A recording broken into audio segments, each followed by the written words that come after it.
એ મગજમાં બાંધી લેજો. કોઈના મગજમાં હશે કે મારી લડાઈ ચૈતરભાઈ લડી લેશે, કેજરીવાલ આવીને લડશે, મારી લડાઈ ઈસુદાનભાઈ લડશે. ભાઈ અમે ક્યાં પહોંચી વળીશું? એટલે પોતપોતાની લડાઈ માટે તૈયાર રહેજો. ઓહો, જોઈ લો મિત્રો, સૌથી પહેલા વાત કરવામાં આવે તો ભાઈ ચૈતરભાઈ વસાવા, કે જેને લઈને અત્યારે સોશિયલ મીડિયામાં અંદર તમે બધા લોકો જાણતા હશો ભાઈ કે 5 ઓગસ્ટ 2025ના રોજ ચૈતરભાઈ વસાવાની અરજી હાઈકોર્ટમાં કરવામાં આવશે. ત્યારે મિત્રો જોવું એ મહત્વનું રહેશે કે હાઈકોર્ટમાં શું સુનાવણી થાય છે ભાઈ.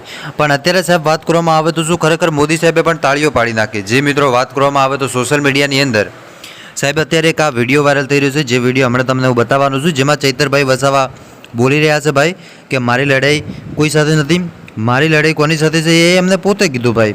તો હાલો મારા ભાઈઓ, સૌથી પહેલાં તમને આગળ વિડીયો બતાવો, પણ આપણે વિડીયોની શરૂઆત કરીએ ભાઈ.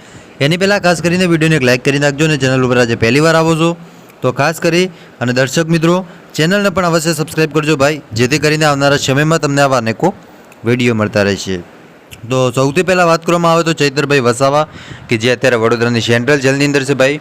તમે જાણતા હશો ચૈતરભાઈ વસાવાના સમર્થનમાં આદિવાસી સમાજ કે પછી અન્ય કોઈ પણ સમાજો, બધી સમાજ એમના સમર્થનમાં આવી છે. તો બીજી બાજુ વાત કરવામાં આવે તો કેજરીવાલ પોતે મેદાને ઉતર્યા, ઈસુદાનભાઈ ગઢવી એ પોતે મેદાને ઉતર્યા, એની સાથે સાથે ગોપાલભાઈ ઇટાલિયા, એટલે કે બધાએ જેટલા આપમાં જેટલા પણ કાર્યકર્તા છે, નેતા છે, ધારાસભ્ય છે, MLA જેટલા પણ લોકો હોય એ બધાએ લોકો સાહેબ મેદાને ઉતર્યા. કેમ મેદાને ઉતર્યા? કેમ કે ચૈતરભાઈ વસાવાને બહાર નીકાળવા માટે.